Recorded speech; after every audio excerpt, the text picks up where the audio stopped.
शांति।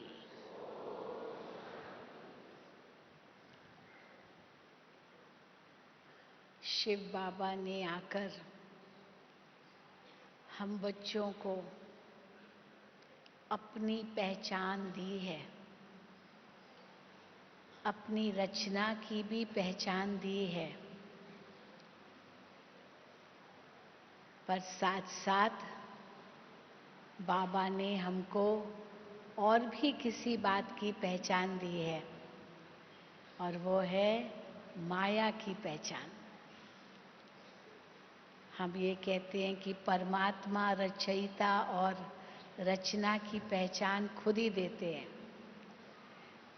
वो जो है, जैसा है, क्या करता है, क्या नहीं करता, कहाँ है, वो अपनी पहचान खुद ही देता है। हम आत्माएं नहीं जानती, हमारी पहचान वो ही देता है, क्योंकि हम अपने को भी नहीं जानते थे। फिर ये सृष्टि चक्र की पहचान भी बाबा ही देते हैं, कैसे ये सृष्टि का चक्र फिरता है।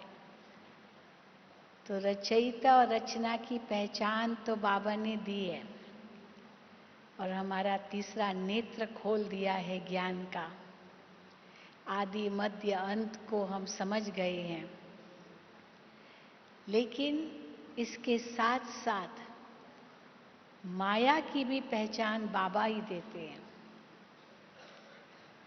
क्योंकि इस संगम युग पर भगवान के बच्चे और माया दोनों की बड़ी युद्ध है। सतयुग त्रेता में तो माया है ही नहीं, द्वापुर कलयुग में तो माया का राज्य ही है, तो उसके अधीन है, तो उनसे लड़ेंगे भी क्या, संघर्ष भी क्या करेंगे। लेकिन संगम युग पर स्वयं भगवान हमें माया से लड़ना सिखाते हैं, और इसी की ही यादगार शास्त्रों में असुरों और देवताओं की लड़ाई दिखाई है, पांडवों और कौरवों की लड़ाई दिखाई है, धर्म और अधर्म के बीच लड़ाई दिखाई है, और यही है उसका फल की परिणाम की अधर्म पर धर्म की सदा विजय होती है। तो फिर से माया पर जीत पाकर जगत जीत बाबा के बच्चे बनते हैं। तो क्यों ये कहते हैं कि माया की भी पहचान सृष्टि में किसी को नहीं है। माया के तो पूरे मुरीद बन गए हैं। ये समझ ही नहीं पाते हैं लोग कि माया भी हमारी दुश्मन है। पहले तो ये बात है। दूसरी बात, माया की परिभाषा ही दूसरी मान ली है लोगों ने। किसी के पास बहुत धन संपत्ति है तो कहेंगे इसके पास बहुत माया है, यानी धन बहुत है। अब उसको जीतने की तो बात ही नहीं है, किसके पास धन बहुत है तो अच्छी बात है, भाग्यवान है वो। तो धन को माया समझ लेते हैं, पर माया को फिर इसमें जीतने की तो बात ही नहीं है। या तो फिर स्त्री माया है, बच्चे माया है, पत्नी माया है, ये बच्चे माया कह करके सन्यासी घर बार का त्याग कर लेते हैं, माया समझते हैं। तो माया किसको कहेंगे ये भी पता नहीं है। बाबा ने तो आकर के माया की ही परिभाषा नहीं दी है, पर साथ साथ धन क्या है, बच्चे क्या है, पत्नी क्या है, उसकी भी परिभाषा दी है। धन क्या है, वो तो जीवन में आवश्यक है। लक्ष्मी को धन की देवी मानते हैं, तो ये थोड़ी कहेंगे कि सतयुग में माया है, वहां तो माया है ही नहीं, पर धन तो है ना। साक्षात धन की देवी लक्ष्मी विराजमान है, तो धन की तो कोई कमी नहीं होगी, पर माया है ही नहीं। कोई कहे स्त्री माया है, तो बाबा ने स्त्री की बड़ी सुंदर पहचान दी है। नारी तो एक शक्ति है, नारी तो स्वर्ग का द्वार खोलती है। नारी जब श्रेष्ठ है, महान है, ऊंच है, तो सारा संसार ऊंच है, महान है, श्रेष्ठ है। जब नारी का पतन होता है, तो सारे संसार का पतन होता है। जहाँ नारी है, वहाँ देवताओं का वास है। नारी है तो घर की शोभा है। नारी के लिए तो बहुत कुछ बाबा कितनी ऊंची बातें कहते हैं। बाबा ने उस दिन भी मुरली में कहा कि भाई लोग अपनी अपनी कमेटी बनाते हैं, लेकिन कमेटी बनाते हैं तो ईगो आ जाता, अभिमान, मैं बड़ा हूँ, तो आपस में लड़ते रहते हैं। पर बीच में बहन होनी चाहिए, तो बहन जो होगी वो उनको शांत करेगी। भाई गाइड बन के बहनों का गाइड न बने, पर गार्ड बन के बहनों की रक्षा करे। गाइड तो एक बाबा ही है, और बहनों को आगे रखेंगे तो भाई भी सुरक्षित रहेंगे। अर्जुन क्यों सुरक्षित रहा? इतने सारे तीर चल रहे थे और भीष्म पितामह उनके सामने था, लेकिन अर्जुन को कोई बाण नहीं मार सका भीष्म पितामह, क्योंकि बीच में शिखंडी आ गई तो उसको बाण नहीं चला सका। और अंत में तो नारी के आगे ये बड़े बड़े जो संत महात्माएं सन्यासी सब झुकेंगे। बाबा ने बहनों को आगे किया है, और नारी का उत्थान है तो विश्व का उत्थान है, उससे स्वर्ग का द्वार खुलता है। तो देखिए नारी की क्या ऊंची परिभाषा भगवान आकर देते हैं, और इंसान ने नारी को कितना गिरा दिया। बच्चे तो बेचारे पवित्र फूल हैं, उनका क्या दोष? उनको कोई माया कहे, वास्तव में ये भी गलत है। वो तो कितने इनोसेंट है, उनको माया क्या है पता ही नहीं है। तो माया क्या है, बाबा ने उसकी परिभाषा दी है कि धन माया नहीं है, लेकिन धन के प्रति आसक्ति, लोभ, इच्छा, ये माया है। जितना मिलता जाता है उतनी इच्छा और बढ़ती जाती है, कभी प्यास बुझती नहीं है धन से। तो जहाँ इच्छाएं बनी हैं, बनी रही है, वहाँ तो माया है। बच्चे माया नहीं है, लेकिन बच्चों के प्रति बहुत मोह है, तो वो माया जरूर है। मोह माया है, लोभ माया है। स्त्री माया नहीं है, लेकिन स्त्री के प्रति काम वासना, ये माया है। उनके शरीर का उपभोग करना, ये माया है। उनको भी आत्मा समझो तो कोई माया नहीं है। आज भी बाबा ने कितना सुंदर कहा कि युगल रूप सामने आए, ऐसे बहादुर, महावीर, महारथी ऐसे युगल हो जो साथ में रहकर पवित्र होकर दिखाए, और सन्यासियों को भी ये चैलेंज करे कि हम साथ में रहकर पवित्र रह सकते हैं। लेकिन सन्यासी लोग मानेंगे नहीं, ये बात बिल्कुल सही है। मुझे याद है कि 1987 में हम लोगों ने मधुबन में संत सम्मेलन रखा था, और हरिद्वार के सन्यासी आए थे। उसमें हरिद्वार, बनारस के बड़े बड़े महामंडलेश्वर आए थे। तो उनके आगे कई प्रोग्राम हुए, लेकिन एक प्रोग्राम ये भी था कि जो भी बाल ब्रह्मचारी युगल हैं, उन सबको बुलाया था मधुबन में। तो उस समय 20 पुराने पुराने बाल ब्रह्मचारी युगल, जो 25 साल, 30 साल, 40 साल से चलने वाले, मतलब पुराने बहुत, उनको बुलाया था कि आप इनको अपना अनुभव सुनाओ। क्योंकि बाबा भी कहते हैं कि ये युगल रूप में सामने आए और दुनिया को कहे कि घर बार, ये ब्रह्मा कुमारियां घर बार नहीं छुड़ाती है और ये घर को स्वर्ग बनाती है, पर दोनों पहिए साथ चले तो छोड़ने की तो बात ही नहीं है।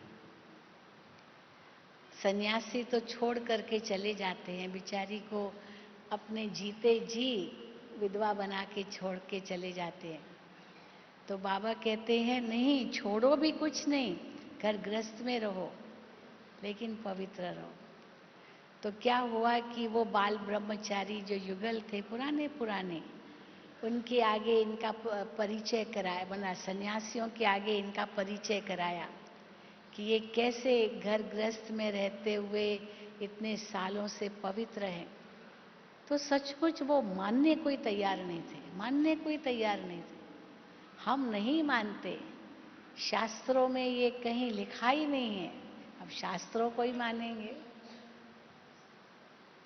तो मानने को तैयार नहीं थे, लेकिन उन्होंने अपना इतना सुंदर अपना अनुभव सुनाया कि हम कैसे रहते हैं, कैसे भगवान ने हमें वो शक्ति दी है और हम उस शक्ति के आधार से रह सकते हैं। तो आखिरकार 2 घंटे तक कितनी बहस चली, आखिरकार वो सन्यासी झुक गए और सचमुच उनको धन्य कहा। सच पूछो तो ये किसकी शक्ति है? ये इंसान की शक्ति है ही नहीं। तो बाबा ने आज भी मुरली में कहा, वो क्यों नहीं समझते हैं ये? क्योंकि यहाँ ईश्वर की शक्ति काम कर रही है, ये किसको पता नहीं है। भगवान को हमने बुलाया, हे पतित पावन आओ, आज की मुरली थी, हे पतित पावन आओ। महात्मा गांधी ने इतना कहा, पतित पावन सीताराम, पतित पावन सीताराम। खुद पवित्र रहता था। महात्मा गांधी की पुस्तक में आता, उनकी जो ऑटोबायोग्राफी है, उसमें एक विचित्र बात उन्होंने लिखी, स्वयं लिखी, कि मैंने ये सोचा था कि अंग्रेजों को हम तब भगा सकेंगे इस देश से जब हमारे अंदर सत्यता की शक्ति होगी, अहिंसा की शक्ति होगी, और उसमें ब्रह्मचर्य की शक्ति को उसने बहुत महत्व दिया। स्वामी रामकृष्ण परमहंस से उसने बहुत प्रेरणा ली थी। तो कैसे, हाँ, इस ब्रह्मचर्य की ताकत से ही हम भारत से इन अंग्रेजों को भगाएंगे, ये शक्ति हमारे जीवन में हो। तो उसने ऑटोबायोग्राफी में लिखा कि मैंने बहुत कोशिश की कि मैं अपने जीवन को पवित्र बनाऊं। कस्तूर उनकी पत्नी का नाम था, जिसको बाद में उसने कस्तूरबा कहा। बा माना माँ, कस्तूर था पहले उनका नाम। तो मैंने बहुत कोशिश की कि मैं उस कस्तूर को पवित्र दृष्टि से देखूं, लेकिन मैं सफल नहीं हुआ। परंतु जब स्वामी रामकृष्ण परमहंस से मैंने प्रेरणा ली कि उसने अपनी पत्नी को माँ कहा, शारदा माँ। जब भी कोई शिष्य उनके पास जाता था, कहता था माँ से पूछो। एक तो शारदा माँ और दूसरा काली माँ। माँ को ही अपना इष्ट माना, माँ का ही पुजारी था अगर उस हिसाब से कहें तो। इसलिए जब उसने शारदा को माँ का रूप कहा तो उसकी दृष्टि पवित्र हो गई। इसी प्रकार हम देखें ब्रह्मा बाबा की कैसे दृष्टि एक सेकंड में बदल गई। ब्रह्मा बाबा अलौकिक पिता बने, उनकी भी अपनी लौकिक पत्नी थी यशोदा। तो बाबा ने कैसे अपनी दृष्टि बदल दी? ब्रह्मा बाबा ने अपने ऊपर मेहनत की जरूर, बाबा कई बार अनुभव सुनाते हैं कि बाबा दीवारों पर शुरू शुरू में लिखते थे, यशोदा आत्मा है, यशोदा आत्मा है। जगह जगह दीवारों पर लिखते थे यशोदा आत्मा। यशोदा भी तो पढ़ती होंगी। बाबा की लौकिक बहू का नाम राधिका था। तो बहू में बहुत मोह था बाबा को, बहुत मोह, बेटे से भी ज्यादा बहू में मोह था, क्योंकि वो बाबा की बहुत आज्ञाकारी थी। दादी ब्रिज इंदिरा, जो महाराष्ट्र की जोन इंचार्ज थी, तो बहुत मोह था। लेकिन वो मोह कैसे तोड़ा, कैसे ये सब रगे तोड़ी, बाबा दीवारों पर लिखते थे यशोदा आत्मा है, राधिका आत्मा है, आत्मा है। तो आत्मा का पाठ पक्का किया और दृष्टि में आत्मा का पाठ पक्का किया, उनको उसी रूप में देखा। हम कई बार सोचते हैं, ऐसे मन में विचार आया कि यशोदा को समय लगा होगा बाबा को बाप स्वीकार करने में, या बाबा को समय लगा होगा उनको बेटी स्वीकार करने में। हाँ, वो तो बाप बेटी हो गए। तो कहाँ संबंध एकदम एक बदल गया। उस समय एक चमत्कार हो गए, देह के संबंध सब एक सेकंड में धक से खत्म हो गए, क्योंकि बाबा की तरफ सबका आकर्षण था। तो कौन बाप, कौन माँ, कौन बेटी, कौन पत्नी, कौन सास, कौन बहन, सब एक सेकंड में खत्म। मम्मा की लौकिक माँ अपने बेटी को माँ कह रही है, और मम्मा उनको नाम से पुकार रही है। उनका नाम रोचा था, रोचा। तो माँ को का रोचा, और माँ कहती है मम्मा बेटी को। तो देखो लौकिक संबंध सब बदल गए, नया जन्म हो गया। कैसे बाबा ने सबकी दृष्टि एक सेकंड में बदल दी। अभी दुनिया वाले भल कहते ब्रह्मा कुमारियां भाई बहन बनाती है, हम कहते भाई बहन बनाती थोड़ी, कोई जादू की छड़ी है क्या, लो बन जाओ भाई बहन। अभी मैं उड़ीसा गई थी, भुवनेश्वर गई थी। तो भुवनेश्वर में एक प्रोग्राम था, उसमें मिनिस्टर आया था। तो उसकी जो पत्नी है वो ज्ञान में चलती है 4-5 साल से, और पति को बहुत बुलाती रहती थी, कहती थी चलो चलो चलो। तो आखिर प्रोग्राम में आया। तो प्रोग्राम में आया तो हर वक्त अपनी पत्नी को कहता है बहन बहन बहन, मुझे इसने बहन बना दिया है मना मुझे इसने अपना भाई बना दिया है, तो ये मेरी बहन हो गई। सारी सभा में यही बात कह रहा है कि इसने मुझे अपना भाई बना लिया। वो मुझे भाई कहती है, मैं उसको बहन। मिनिस्टर, वहाँ एग्रीकल्चर मिनिस्टर ये उड़ीसा का। तो अभी फिर उसको समझाया कि कोई बहन भाई बनाते नहीं है। फिर भाषण में ये बताया ये कोई जादू की छड़ी थोड़ी है, लेकिन भगवान तो हमको इनसे भी ऊंचा ले जाते हैं। आत्मिक दृष्टि दिला करके भाई भाई की दृष्टि दिलाते हैं। आजकल तो बहन और भाई की भी दृष्टि गंदी हो सकती है, नहीं होती है, बहुतों की होती है। हमारे पास ऐसे आते हैं युगल और कहते हैं हमको 2 दिन में जाना है। हम कहते क्यों, थोड़ा रुको कुछ दिन। तो कहा नहीं, हमारा जवान बेटा बेटी घर में है, डर लगता है, जवान बेटा बेटी घर में है। यानी भाई बहन को भी अकेले नहीं छोड़ सकते हैं घर में। भाई बहन दृष्टि कभी भी किसकी भी बुरी जा सकती है, क्योंकि ज्ञान तो है नहीं ना। तो बाबा ने कैसे इस माया की हमें परख दी है। माया क्या है, इन विकारों को ही माया कहेंगे। अभी इनका इतना बोल बाला है, इतना उनका ही राज्य है, रावण का ही राज्य है। इस रावण के राज्य में सब कुछ विकारों के वश ही चल रहा है। और जब बाबा ने आज कहा कि इनको तो आग लगनी है, आग लगनी है, तो जिनको ये तो कोई काम का नहीं है, और दुनिया वाले इसको कितना काम का समझते हैं। जो चीज़ कोई काम की नहीं होती है उसको तो आग लगाते हैं ना, कि नहीं लगाते हैं। अभी पत्ते झड़ते हैं, इतने सारे पत्ते इकट्ठे हो जाते हैं रोड पर, तो झाड़ू लगाने वाला रोड साफ करता है और पत्तों को अलग करता है, कोने में रख देता है ढेर बना करके, फिर उनको आग लगा देता है। सवेरे सवेरे जाओ तो धुआं चारों तरफ होता है, क्योंकि वो सूखे पत्तों को आग लगा दी। तो क्योंकि बेकार है, कोई काम का नहीं है। हाँ, अगर उनको कोई खाद बनाए वो बात और चीज़ है, वो तो लंबा प्रोसेस है, लेकिन वैसे तो कोई काम का नहीं है। आत्मा चली गई, शरीर डेड बॉडी हो गया, उसको तो कोई काम का नहीं है, उसको तो जलाना ही पड़े, क्योंकि कोई काम का नहीं है।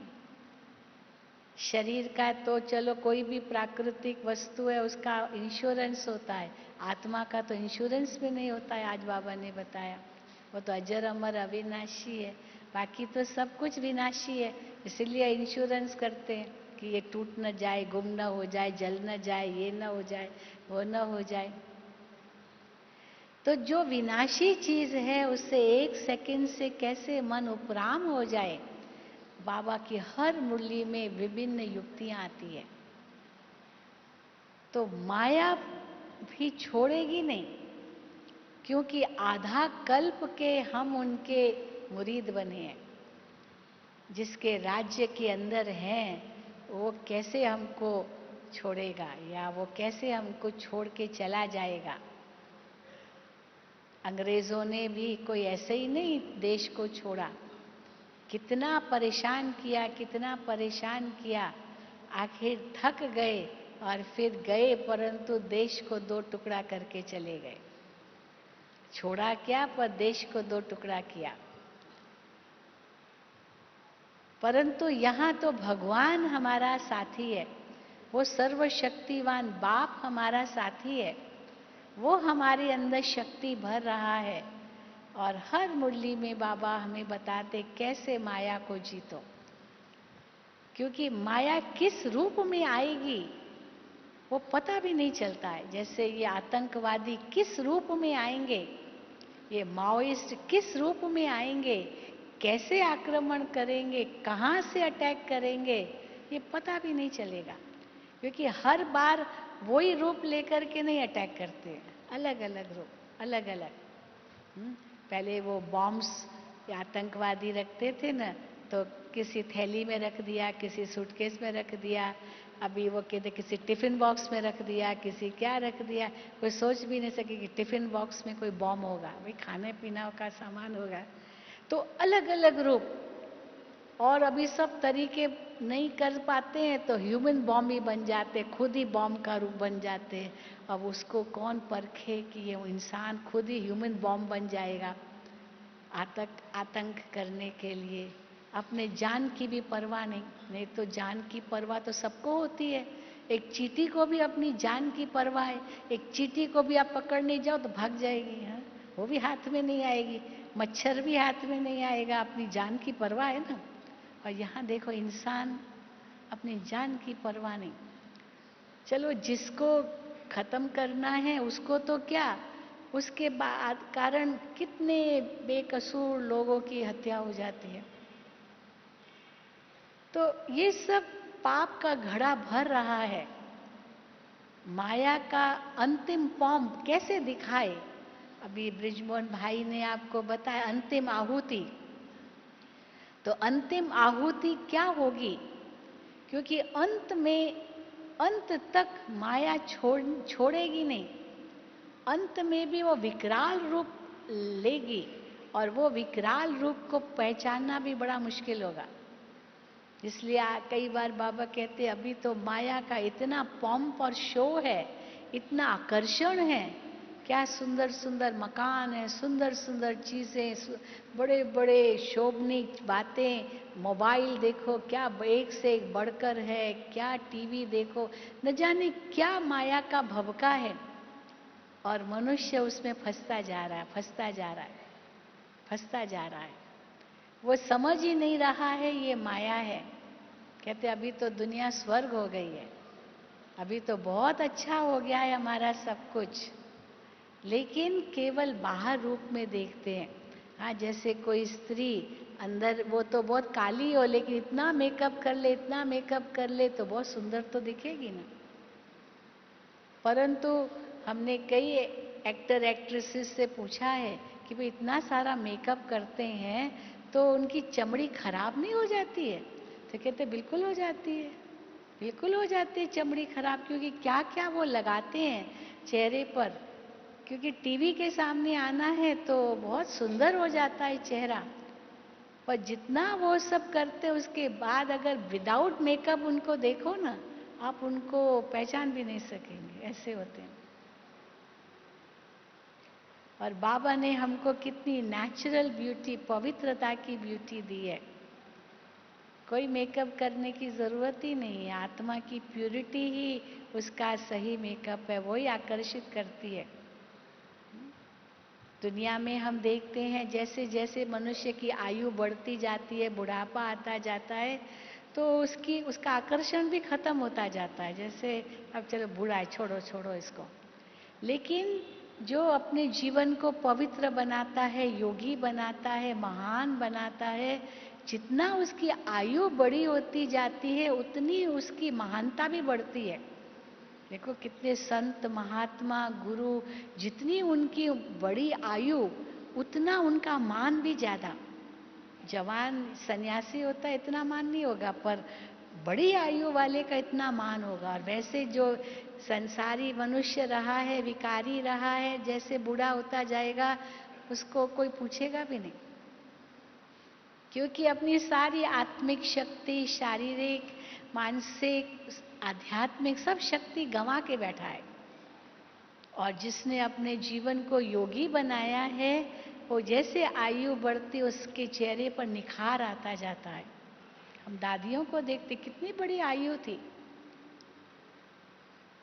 मनोहर दादी अपना अनुभव सुनाती थी, वो कभी नहीं सोचती थी मैं तो 80 साल की हो गई हूँ, मैं तो 82 साल की हो गई हूँ, मैं तो कुमारी हूँ, मैं तो कुमारी हूँ। अपने आप को इतना वो इतनी खुशी से, इतने नशे से कहती थी, क्योंकि वो कुमारी पने का वो इनोसेंस उस आयु में भी था। क्योंकि बचपन में कितना सारा जीवन उस इनोसेंस में ही रहा है।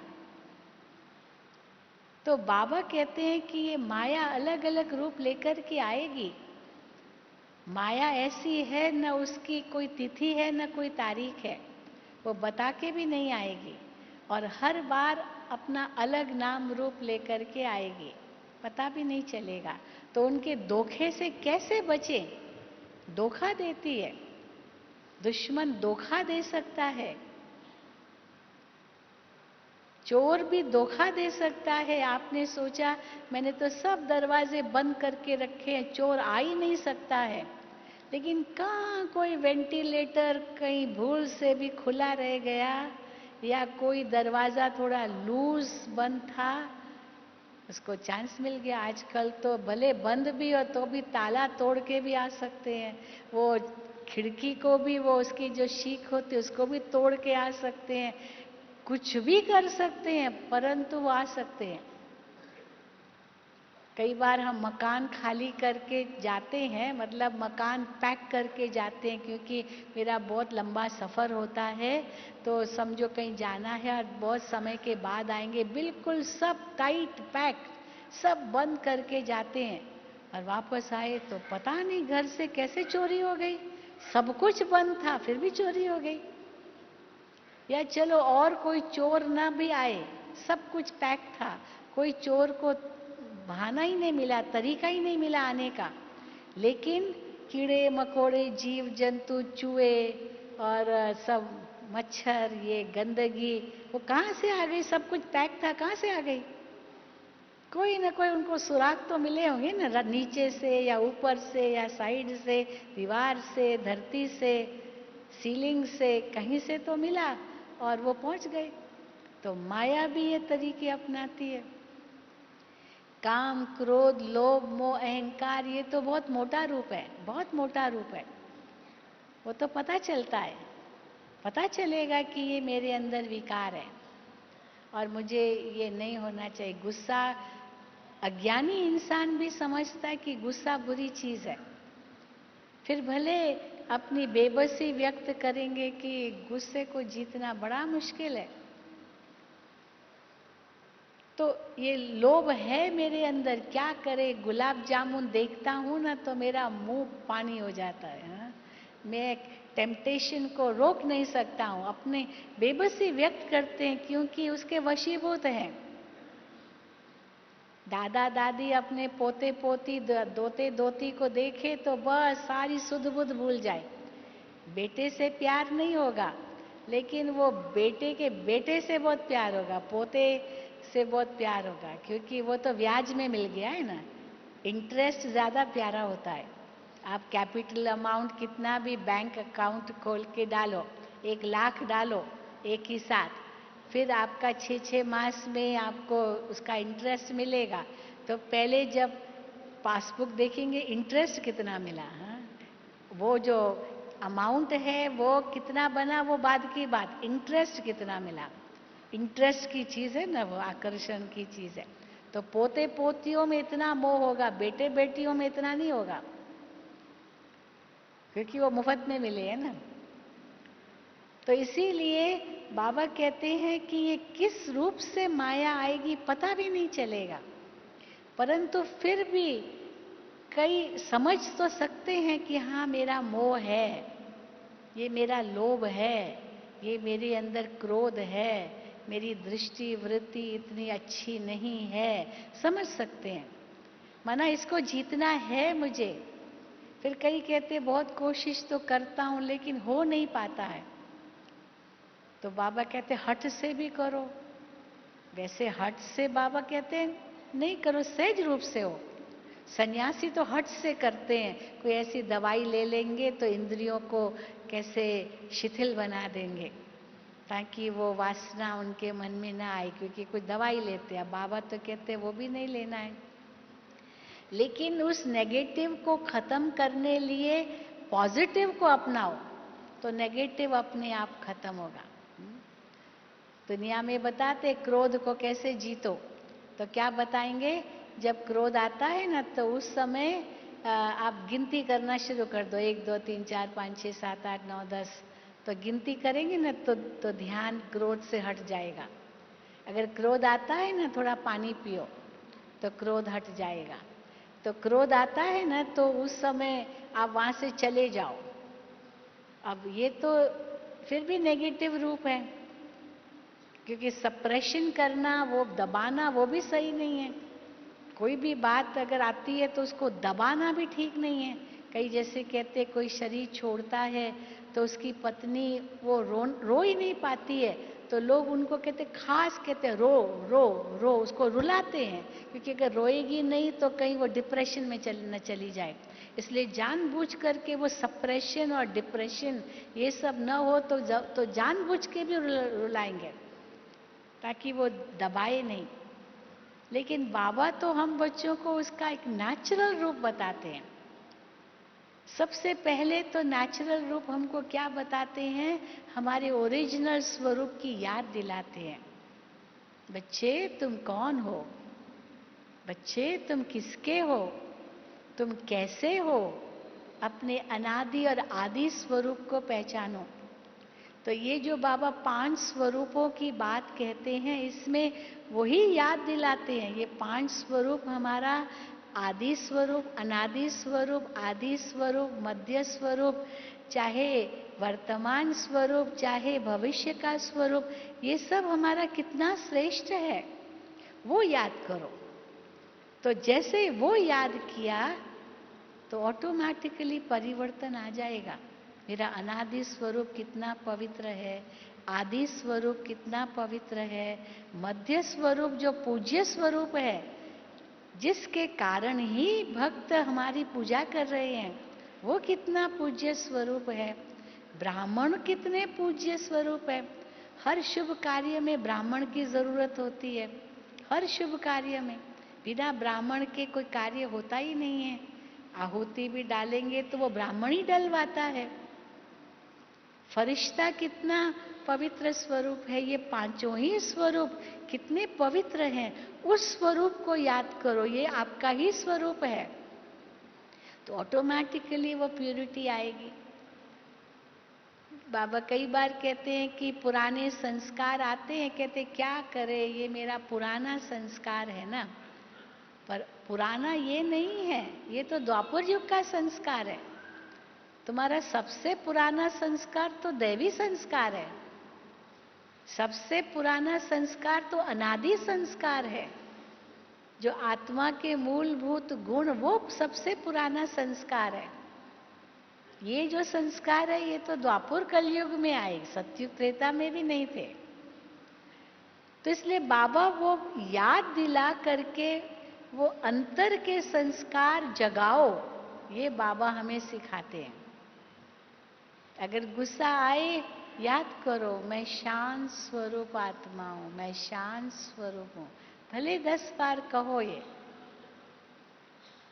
ऐसे नहीं खाली पानी पीना है या नंबर गिनती करना है या उल्टी गिनती करना है।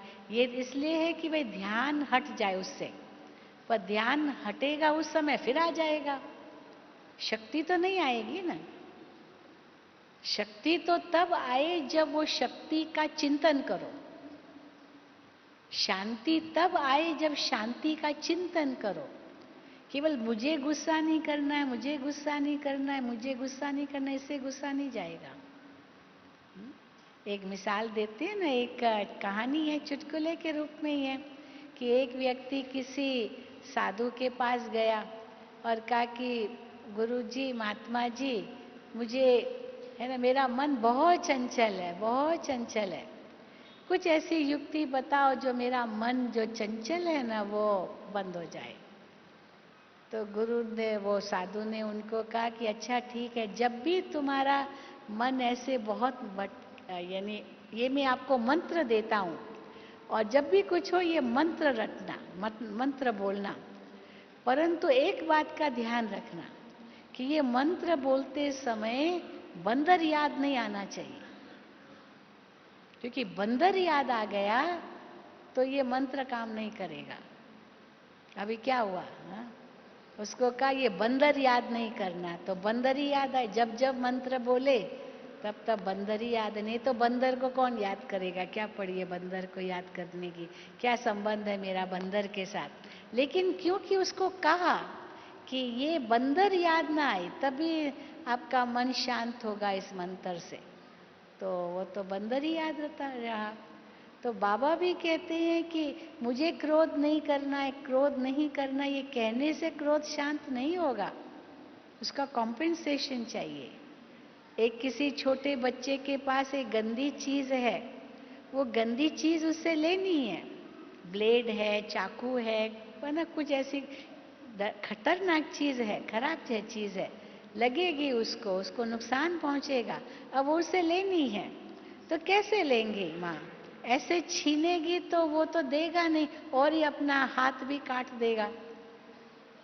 तो इसलिए छीनना भी गलत है, क्योंकि देगा ही नहीं, जबरदस्ती तो किसी को कुछ कर ही नहीं सकते। तो समझदार माँ क्या करेगी, उसकी जगह उसको कॉम्पेंसेट करेगी, बेटा देखो ये मेरे पास जो चीज़ है ना ये इनसे बहुत अच्छी है, और ये जो तुम्हारे पास है ना ये अच्छी नहीं है, ये देखो नुकसान करेगी, हाथ काटेगी, ये करेगी, ये देखो कितना बढ़िया है, इतना अच्छा है, इसमें देखो आवाज़ भी है, देखो इसको ऐसे है, वो आकर्षित करेगी अपनी चीज़ दिखा करके, और ये ना ये छोड़ दो, ये चीज़ लो।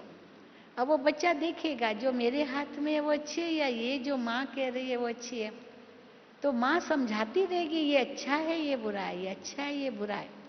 अब वो बच्चा अपनी बुद्धि चलाएगा और फिर आखिर फाइनल करेगा, हाँ ये माँ कहती है अच्छा है, तो चलो बुरा छोड़ेगा, अच्छा लेगा। पर ऐसे ही माँ छीनेगी तो नहीं लेगा, नहीं देगा।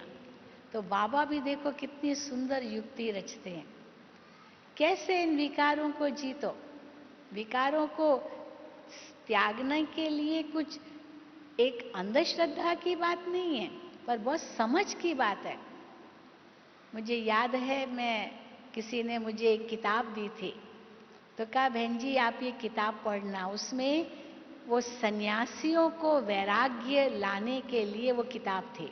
सन्यासियों को माना जो सन्यास लेना चाहते हैं तो कैसे उनको वैराग्य आए संसार से।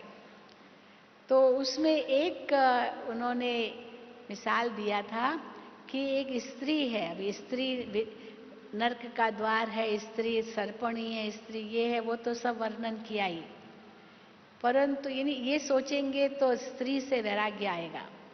लेकिन साथ में क्या जोड़ दिया उन्होंने वैराग्य लाने के लिए कि एक स्त्री, एक सुंदर औरत, और फिर उस सुंदर औरत के पास उसी औरत का, उसी स्त्री का एक हड्डियों का ढांचा, हड्डियों का ढांचा। और फिर कहा कि आप अगर किसी स्त्री से इतना प्यार करते हो या वासना जो कुछ कहो, पर आप किससे कर रहे हो? हड्डियों के ढांचे से कर रहे हो। ये हड्डियों का ढांचा है, ये तुमको नरक में ले जाएगा। इसीलिए इनसे बचो, इनसे बचो, स्त्री से बचो, स्त्री से बचो। तो उस समय मैं पढ़ रही थी, मैंने कहा केवल स्त्री का ही हड्डियों का ढांचा है, पुरुष का नहीं है क्या? पुरुष का भी तो है ना। तो हड्डियों का ढांचा, हड्डियों के ढांचे के से ही आकर्षित हो रहा है। पर बाबा तो कहते हड्डियों का ढांचा क्यों अपने को समझो, आप तो एक अजर अमर अविनाशी आत्मा हो, और उसको भी अजर अमर अविनाशी आत्मा देखो। आप हड्डियों का ढांचा क्यों देखो? वो भी महान है, आप भी महान हो, वो भी महान है। आप उसको उस महानता की नजर से देखो, खुद को भी कोई कम नहीं देखो, आप भी वो महान हो। तो वो महानता की दृष्टि से देखेंगे तो हमारी दृष्टि कितनी ऊंची हो जाएगी।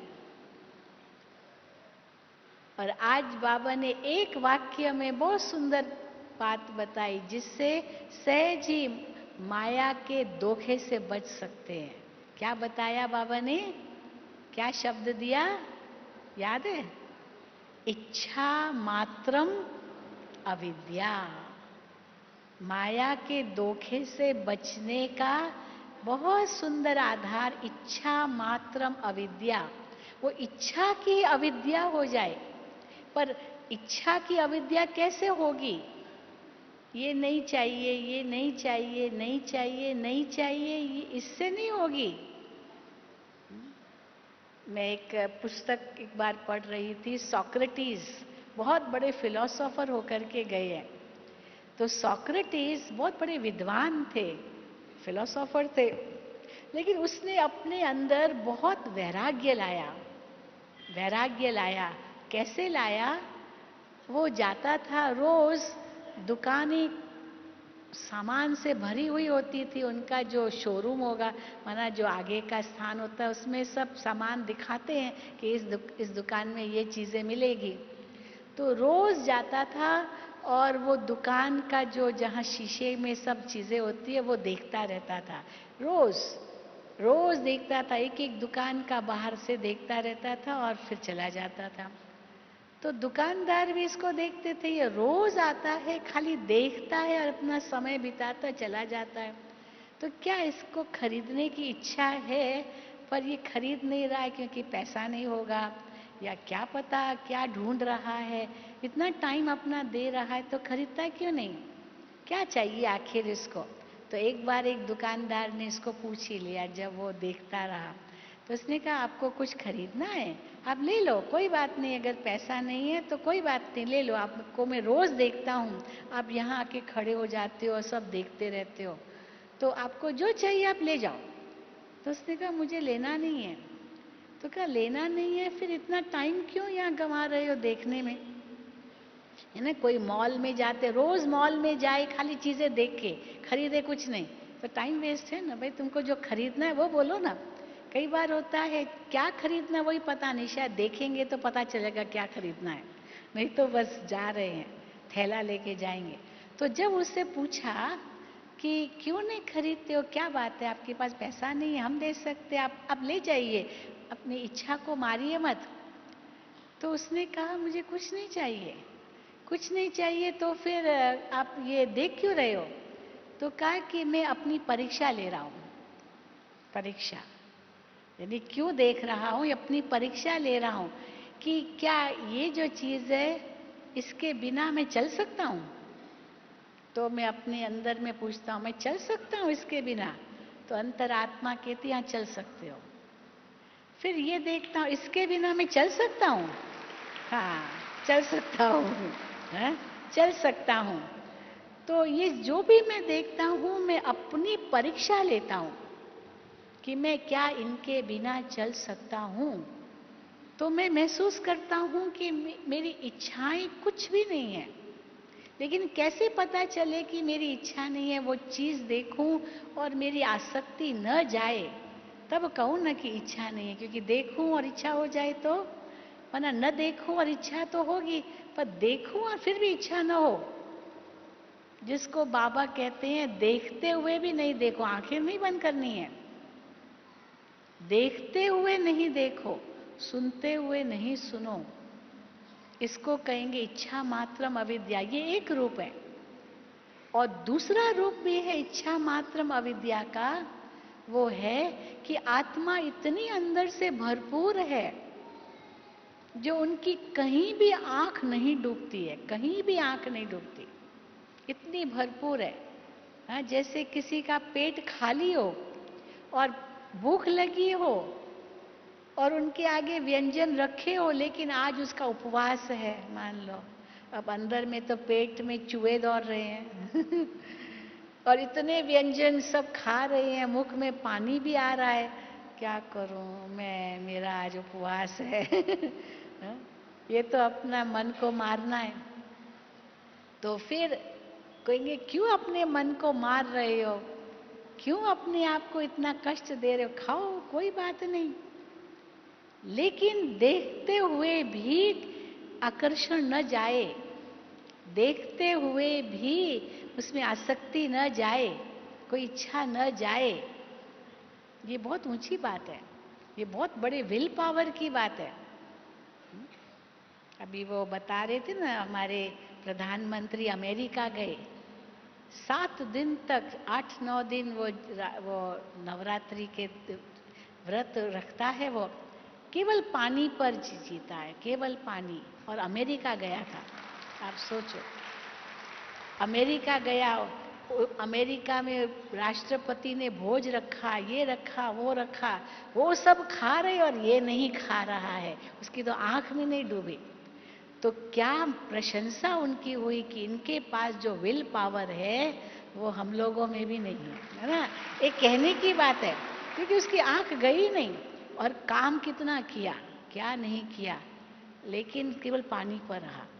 वहां का एक दाना भी खा के नहीं आया कोई ऋण लेकर आया जो उसका नमक वो हलाल बनना पड़े या उनके आगे झुकना पड़े, कोई जरूरत नहीं है। नहीं तो भाई उनका नमक खाया है तो उनके आगे झुकना पड़ेगा, कुछ भी नहीं। यानी कहने का भाव ये है कि आंख भी न जाए, कानों से भी क्या, सुनने की भी बात नहीं है। जो मेरे काम की चीज ही नहीं है वहां कान जाए क्यों, आंख जाए क्यों जहां मुझे कुछ लेना नहीं है। और आंख में तो बाबा कहते हैं एक आंख में रखो मुक्ति, दूसरे आंख में रखो जीवन मुक्ति। बस ये 2 बातें अगर हमारी आंखों में होंगी तो और आंखों में कुछ दिखाई नहीं देगा। कई बार मम्मा का ऐसा मिसाल देते हैं हमारे रमेश भाई, निर्वैर भाई, ये मिसाल देते हैं मम्मा का कि एक बार मम्मा बॉम्बे में आई थी। तो बॉम्बे तो चकाचौंध, खूब लाइटें वाइटें बहुत कुछ थी। तो बहुत सुंदर एक कोई साइन बोर्ड था, कुछ था। तो गाड़ी में जा रहे थे तो रमेश भाई ने मम्मा को कहा, मम्मा वो आपने देखा, ऐसे हम अपना भी साइन बोर्ड ऐसे बना सकते हैं, ऐसा हम अपना बना सकते हैं। वो तो अच्छे भाव से कहा, क्योंकि पता चले ताकि हम भी वो कॉपी कर सके, हम लोग कुछ उस रूप से बना सके। लेकिन मम्मा बिल्कुल न्यारी रहती थी, इतनी न्यारी रहती थी। तो जब मम्मा को कहा, मम्मा वो आपने देखा वो साइन बोर्ड, ये कितना अच्छा था, हम अपना साइन बोर्ड ऐसे बनाए। मम्मा ने कहा, क्या क्या आप क्या कह रहे हो? मम्मा वो जो इतना बड़ा था वो आपने देखा नहीं? मम्मा ने कहा, मैंने तो देखा ही नहीं, मैं तो देखा ही नहीं। क्योंकि मम्मा तो अपनी मस्ती में रहती थी, हर वक्त देखो अपनी मस्ती में रहती थी, यहाँ वहां इधर उधर, कभी नहीं मम्मा की आंखें गई। कोई बोल भी रहा है ना, मम्मा का ध्यान कभी नहीं जाता था जब तक वो मम्मा के पास आकर के मम्मा को कुछ न सुनाए। बाकी मम्मा को क्या पड़ी है, मम्मा तो अपने चिंतन में मस्त रहती थी। तो जब बाबा कहते हैं देखते हुए भी नहीं देखो, सुनते हुए भी नहीं सुनो, क्योंकि नहीं देखो नहीं सुनो ऐसे नहीं कहा, hear no evil, see no evil, talk no evil, ये तो है, पर उसके लिए बाबा कहते हैं थिंक नो इविल भी तो है, क्योंकि अगर मन में है तो सब जगह ध्यान जाएगा। तो कैसे इच्छा मात्रम अविद्या, ये इतनी ऊंची शिक्षा है जो अभी संगम पर अगर हम धारण करते हैं तो हम तो समझते हैं प्रकृति अपने आप दासी बन जाती है। सच पूछो तो, सच पूछो, कई लोग, हम कई बार सुनाते हैं कि लोग हम लोगों को कहते हैं कि आप लोगों का त्याग बड़ा जबरदस्त है, आप लोग पिक्चर नहीं देखते हो, आप लोग गहने नहीं पहनते हो, आप लोग कहीं किसी का खाते नहीं हो, आप मतलब ये हमारे से नहीं होगा, ये आप लोगों का त्याग बहुत जबरदस्त है, हम नहीं कर सकते हैं। तो हम कहते त्याग क्या है, हम भी तो बहुत बढ़िया खाते हैं, कोई मना थोड़ी करते हैं बाबा। ऐसे थोड़ी हम कोई फटे पुराने कपड़े पहनते, बहुत अच्छे सफ़ेद कपड़े पहनते, कितने स्वच्छ, आप तो पता नहीं 2-3 दिन का वही पहना होगा, हम लोग तो रोज़ स्वच्छ पहनते हैं। हाँ, फिर आप लोग गहने नहीं पहनते, हम पहनते, क्या ज़रूरत है हमको कोई आकर्षित हो जाए या डर ही बना रहे कि पता नहीं कोई हमारा ले न जाए। हाँ, एक का मिसाल देते हैं कि एक औरत थी, उसको हीरे की अंगूठी थी, हीरे की, सबको दिखाए, देखो मेरी हीरे की अंगूठी, मेरी हीरे की अंगूठी, मेरी हीरे की अंगूठी। वो एक दिन ऐसे जा रही थी, कोई आया उसकी अंगुली काट ली और हीरे की अंगूठी लेके भाग गया, अंगुली काट दी। वो तो हैरान हो गई, ये क्या हुआ, ये क्या हुआ, हीरे की अंगूठी कोई ले गया। बहुत धन रखते और ऐसे छिपाते लोग, तो आज पता नहीं क्या एक्सरे मशीनें उनके पास होती है, या कैसे परखते, फटाफट काटा और ले गया, पता भी नहीं चला, चेन खींच लिया, पता भी नहीं चला, पता ही नहीं चलता है। इतना आजकल लोग होशियार हो गए, तो अंदर डर ही डर बैठा रहता है, क्या जरूरत है, कोई जरूरत नहीं है।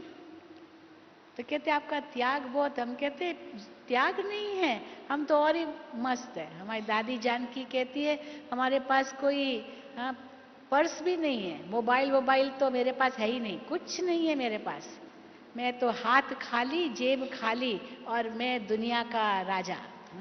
ये ऐसे कहती है। यानी इस कलयुगी दुनिया की इच्छाएं जो हमें माया के वश कर सकती है, बाबा कहते हैं इनसे न्यारे रहो। हाँ, आवश्यकता अनुसार क्यों नहीं है, वो तो जरूरी है, बाबा मना नहीं करते हैं, क्योंकि फिर अंदर में त्याग है ना, तो अपने आप भाग्य बनता है। कई लोग फिर हम लोगों को बड़ा पॉजिटिव रूप में देखकर कहते हैं आप लोग कितने लकी हो, हम लोगों को कहते कितने भाग्यशाली हो, कितने ऊंचे स्थान पर रहते हो, कितनी ऊंची आपकी सेवा है, कितने आप खुश रहते हो, कितने मुस्कुराते रहते हो, सचमुच आप लोग बहुत भाग्यशाली हो। तो कोई कहते आप लोगों का बड़ा त्याग है, हम नहीं कर सकते, और कोई कहते बहुत भाग्यशाली हो। तो अब ये तो दोनों कॉन्ट्रास्ट हो गया, तो क्या कहेंगे, त्याग बहुत है या भाग्य बहुत है? हैं? क्या बहुत है? भाग्य। परंतु याद रखना, बिना त्याग के भाग्य नहीं मिलेगा। इसीलिए त्याग है तो भाग्य है, बिना त्याग के नहीं। बस वो अगर बुद्धि में आ जाए, त्याग भी जबरदस्ती नहीं, मुझे तो त्याग करना है, मैंने तो त्याग किया है, मैंने तो त्याग किया है। बाबा कहते त्याग का भी त्याग हो, मैंने त्याग किया ये वर्णन भी न हो। अगर ये वर्णन होता है ना, मैंने त्याग किया, वो भी त्याग नहीं है, क्योंकि बुद्धि से तो त्यागा ही नहीं है। बुद्धि से ही त्यागा नहीं है तो बाकी क्या त्यागा? जैसे कोई व्यक्ति दान करे और वर्णन करता रहे, मैंने इतना दान किया, मैंने इतना दान किया, तो भले दान किया पर बुद्धि में भरा हुआ है वो धन, अभी भी जैसे उसके पास ही है, क्योंकि बुद्धि से तो निकला ही नहीं है ना। कहा जाता है नेकी कर और दरिया में डाल।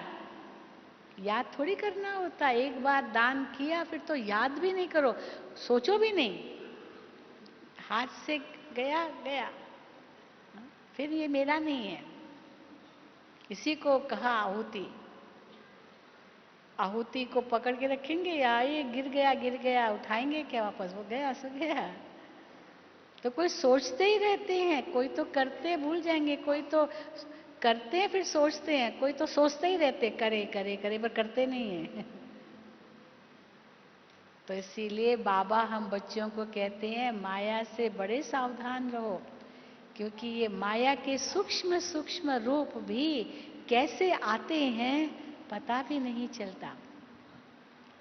बहुत इसका विस्तार है, पर अपने से अपने को पढ़ाओ, अपने को सिखाओ, कोई दूसरा आपको बताए सिखाए ये नहीं होगा, खुद को करना होगा। बाबा तो कितना मुरलियों में कहते, क्या नहीं कहते हैं, एक एक मुरली कितनी शिक्षा सावधानी से भरी पड़ी है, आज्ञाओं से भरी पड़ी है, कितना हम उसका पालन करते हैं वो हम अपने आप से पूछें। तो देखो बड़े भाग्यशाली हो, बाबा से मिलने के लिए पहुंच गए हो दूर दूर से। कर्नाटक के तो सुना 10,000 से भी ऊपर आए हैं, कितना दूर से आए हैं। तो जहाँ से भी आए हो बहुत बहुत मुबारक हो। नए भी बहुत आए हैं, नयों के लिए तो बाबा कहते हैं लेट आए हो पर टू लेट अभी भी नहीं है। बाबा बहुत प्यार करते हैं फर्स्ट टाइमर्स को या पहली बार आने वालों को, क्योंकि बहुत भाग्यशाली हो। आगे चल के क्या होगा वो तो अभी कुछ भी नहीं कह सकते, इसलिए जितना लूटना चाहो लूटो। हाँ, भगवान से लूटो तो भगवान से रतन धन, ज्ञान धन, शांति धन, प्रेम धन, खुशी धन, शक्ति धन, ये सब लूटने के लिए इतने सारे बच्चे आ गए हैं ना। लूटो, बाबा को लूटो भले, पर जितना लूटेंगे उतना न बाबा का खत्म होगा न आप संतुष्ट होंगे, वो भी देखो। इसमें भले असंतुष्ट रहो कि जितना लूटना चाहो लूटो। बाबा ने भंडारे खुले रखे हैं, सब गुणों के, शक्तियों के, वरदानों के, आशीर्वाद के, और बाबा की मुरली से सब कुछ प्राप्त कर सकते हैं। चलो, ओम शांति, ओम शांति, ओम शांति।